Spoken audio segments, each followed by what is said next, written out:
بسم الله الرحمن الرحيم.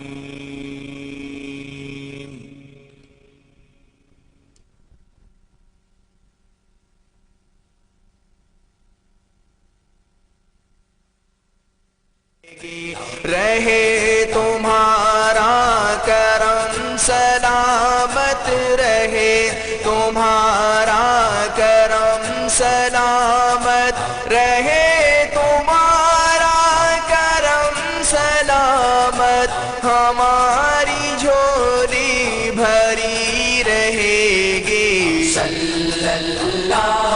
یہ نام کوئی کام بگڑنے نہیں دیتا، بگڑے بھی بنا دیتا ہے. سب کام محمد، وظیفہ ہے میرا، تسبیح ہے میری.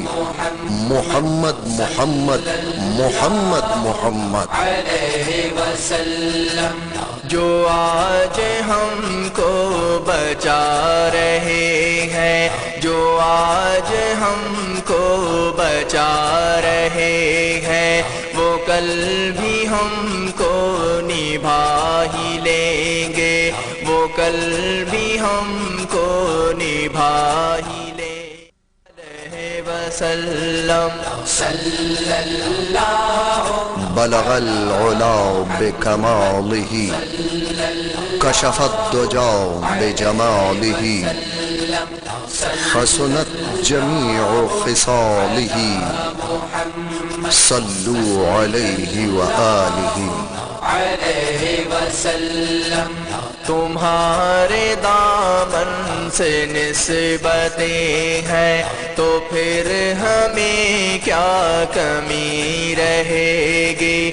تمہارے دامن سے نسبتیں ہیں تو پھر ہمیں کیا کمی رہے گی.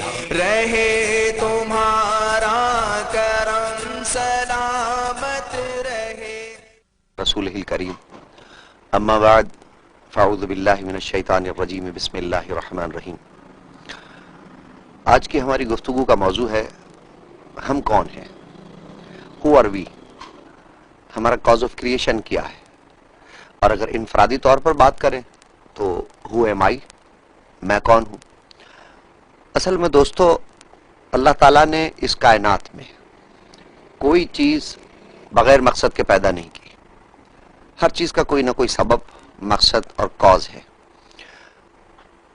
کوئی دوسری چیز یا دوسرا جاندار یہ سوچے نہ سوچے کہ میرا کاز آف کریشن کیا ہے، میری پیدائش کا مقصد کیا ہے، مجھے دنیا میں بھیجنے کا مقصد کیا ہے، لیکن انسان ضرور سوچتا ہے. اس کے ذہن میں یہ سوال ضرور پیدا ہوتا ہے کہ میری پیدائش کا مقصد کیا ہے. پھر وہ اپنے ذہن میں ایک عام سا مقصد رکھتا ہے، اپنا ایک ایم بناتا ہے. اچھا، یہ ایم ماحول بناتا ہے، اس کے ذہن میں سماج بناتا ہے، اس کی سوسائٹی بناتی ہے، اس کے والدین بناتے ہیں. بس وہ ایک عام سا مقصد ذہن میں رکھ کر کہ میری پیدائش کا مقصد یہ ہے، اور وہ اس کے حصول کی کوشش میں لگ جاتا ہے. اگر اس کو وہ مقصد حاصل نہ ہو تو وہ فرسٹریشن کا، ڈپریشن کا، ٹینشن کا، مایوسی اور محرومی کا شکار ہو جاتا ہے. دراصل ہر چیز کا ایک منصب اور مقام ہے. کبھی کسی جانور نے یہ شکوہ نہیں کیا ہوگا کہ مجھے آفس میں بیٹھ کر کام کرنے کا موقع کیوں نہیں ملتا. کبھی کسی جانور کے ذہن میں بھی یہ نہیں آیا ہوگا کہ میں جب ابھی مجھے گھر والے پال رہے ہیں، میں جب جوان ہو جاؤں گا، کوئی بکرا، کوئی گائے، کوئی اس طرح کا حلال جانور کہ جس کی پرورش کی جاتی ہے کہ میں جب جوان ہو جاؤں گا، بڑا ہو جاؤں گا، تگڑا ہو جاؤں گا، جب مجھ میں گوشت زیادہ ہوگا تو مجھے آخر میں ذبح کر کے کھا لیا جائے گا. اس لیے کہ ان کے پاس کوئی ایسی سوچ نہیں ہے، ایسی سوچ کہ مستقبل مجھے کس طرح گزارنا ہے، پلاننگ کس طرح کرنی ہے. بس یہ انسان کے پاس ہے. وہ سوچتا ہے کہ فلاں اتنا دولت مند ہے، میں کیوں نہیں ہوں.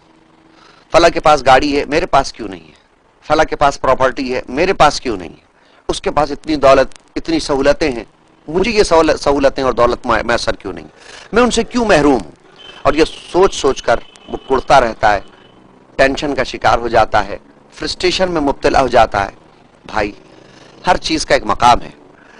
آپ نے کبھی سوچا ہے کہ اگر تمام مزدور، تمام لیبر سیٹ ہو جائے، مل اونر ہو جائیں تو مزدوری کے لیے آدمی کہاں سے لائے جائیں گے؟ اگر تمام لوگ بادشاہ بنا دیے جائیں، سب ایوان صدر میں بیٹھے ہوں، تو حکومت کس پر کی جائے گی؟ رعایا کون سی ہوگی؟ اللہ تعالیٰ نے کائنات کا ایک سسٹم رکھا ہے، مقابلے کا طریقہ کار ہے، غریبوں میں ہی سے امیر نکالے جاتے ہیں اور امیروں ہی میں سے غریب بنائے جاتے ہیں۔ اور یہ دنیا صرف مادے کی دنیا نہیں ہے، یعنی صرف ظاہر کی دنیا نہیں ہے، یہاں کچھ باطنی چیزیں بھی ہیں،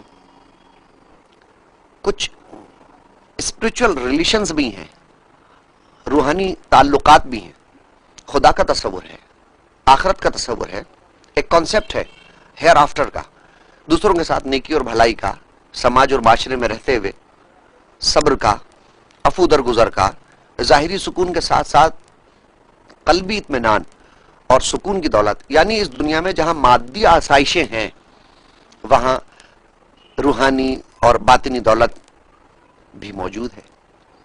مگر ان کی نشاندہی کون کرے؟ ان کی اہمیت کا اندازہ کیسے ہو؟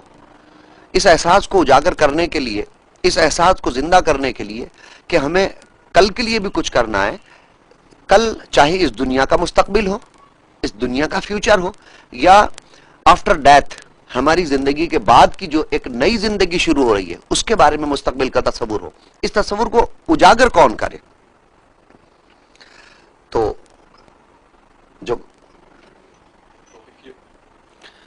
تو اس دنیا کے کریٹر نے، اس دنیا کے خالق نے اپنی کتاب میں ہمیں یہ بتا دیا کہ لوگوں تمہارا مقصد تخلیق کیا ہے، تمہیں کس وجہ سے پیدا کیا گیا۔ قرآن مجید فرقان حمید میں کئی جگہ اللہ رب العزت نے واضح الفاظ میں ارشاد فرمایا کہ لوگوں، ہم نے تمہارے لیے ایک اور دنیا بنائی ہے، ایک ابدی زندگی کے لیے ایک ابدی دنیا، ایک کالونی بنائی ہے، یہ میرے اپنے الفاظ ہیں، ایک کالونی بنائی ہے، اور وہ پیوریفائی کالونی ہوگی، ایک ایسی جگہ ہوگی جہاں تمہاری ڈیزائر، جہاں تمہاری خواہشات، جہاں تمہاری تمنائیں، آرزویں جو تم اس دنیا میں رکھتے ہو وہ ساری کی ساری پوری ہوں گی۔ لیکن اس کے لیے ضروری ہے کہ جب ہم نے تمہیں اس دنیا میں بھیجا ہے تو ہم تمہیں چیک کریں گے، تمہارا سلیکشن ہوگا، کروڑوں اربوں کھربوں افراد بھیجے جائیں گے، لیکن اس دنیا میں ہم نے تمہیں انتخاب کے لیے بھیجا ہے، امتحان کے لیے بھیجا ہے، کبھی صبر کے ذریعے، کبھی شکر کے ذریعے، کبھی عفو درگزر کے ذریعے، کبھی ہمدردی کے ذریعے ہم تمہارا امتحان لیں گے کہ دیکھیں تم ہماری ہدایات پر عمل کرتے ہو یا نہیں۔ تمہارا مقصد تخلیق صرف اور صرف اتنا ہے کہ تم اس امتحان میں کامیاب ہو جاؤ۔ یہ دنیا ایک ٹیسٹ گراؤنڈ ہے دوستو، یہاں ہمیں دنیاوی آسائشیں حاصل کرنے کے لیے نہیں بھیجا، خواہشات ہمارے پاس لامحدود ہیں، جاندار بھی زیرو ہیں، ہم بھی زیرو ہیں، ان میں جان ہے، ہم میں روح ہے، یہ روح ہی ہے جو ہمیں متحرک رکھتی ہے، یہ روح ہی ہے جو ہمیں ہر لمحہ ہر گھڑی زندگی کا احساس دلاتی ہے، یہ کرنٹ ہے، پاور ہے، لیکن یہ کب تک کے لیے ہے؟ جب تک خدا چاہے۔ مختلف طریقوں سے ہم اپنے جسم کو بیماریوں سے محفوظ رکھتے ہیں، لیکن زندگی اور موت کا اختیار تو اس کے ہاتھ میں ہے نا جس نے ہمیں بنایا ہے۔ تو یہ دنیا ایک ٹیسٹ گراؤنڈ ہے، ایک امتحان کی جگہ ہے۔ امتحان کس چیز کا؟